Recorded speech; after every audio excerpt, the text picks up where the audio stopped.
वो रो रही थी, चीखना चाहती थी, पर उसका गला दबा हुआ था। उसने अपनी सारी ताकत लगाकर सिर को घुमाया। फर्श पर गिरे टूटे शीशे के एक टुकड़े में उसने प्रतिबिंब देखा। उसमें वो नहीं थी, बल्कि एक पीलापन लिए लंबा टेढ़ा चेहरा था, जो उसकी पीठ से चिपका हुआ था और उसके हाथों को नियंत्रित कर रहा था। उसकी खाली काली आंखें सीधे अंजलि को देख रही थीं। आखिरी समय में अंजलि को एहसास हुआ, ये भूत नहीं था, ये उसकी अपनी छाया थी। वो अंधेरे में रहने वाली वही दूसरी, जिसे हम हमेशा अपने साथ लेकर चलते हैं, जो हमारे हर कदम की नकल करती है। आज उसने नकल करना बंद कर दिया था। आज वो असली बनना चाहती थी। चाकू का ब्लेड उसकी आंख के पास चमका। तभी बिजली वापस आई और रोशनी में सब कुछ सामान्य था। टूटा शीशा, गिरी हुई टॉर्च, अंजलि कांपती हुई फर्श पर बैठी थी। चाकू उसके पास पड़ा था। वो हाँफ रही थी। बस एक बुरा सपना, उसने खुद को समझाया।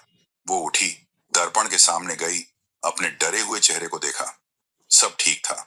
उसने राहत की सांस ली और पानी पीने लाव वापस मुड़ी। पर जैसे ही वो मुड़ी, दर्पण में उसका प्रतिबिंब नहीं मुड़ा। वो अभी भी सीधा खड़ा था, दर्पण के अंदर।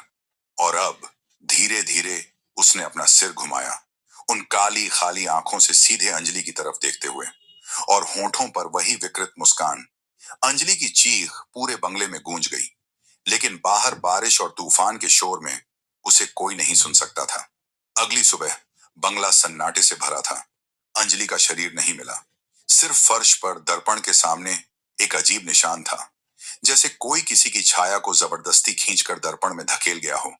और उस पुराने शीशे में, अगर आप अंधेरे में अकेले खड़े हों, तो आपको कभी कभी दो परछाइयां दिख सकती हैं। एक आपकी अपनी, और दूसरी जो बस इंतजार कर रही है कि बिजली फिर से जाए, ताकि वो अपनी बारी आने का इंतजार कर सके। अब धीरे धीरे आंखें उठाइए। क्या आपके पीछे दीवार पर सिर्फ एक ही छाया है,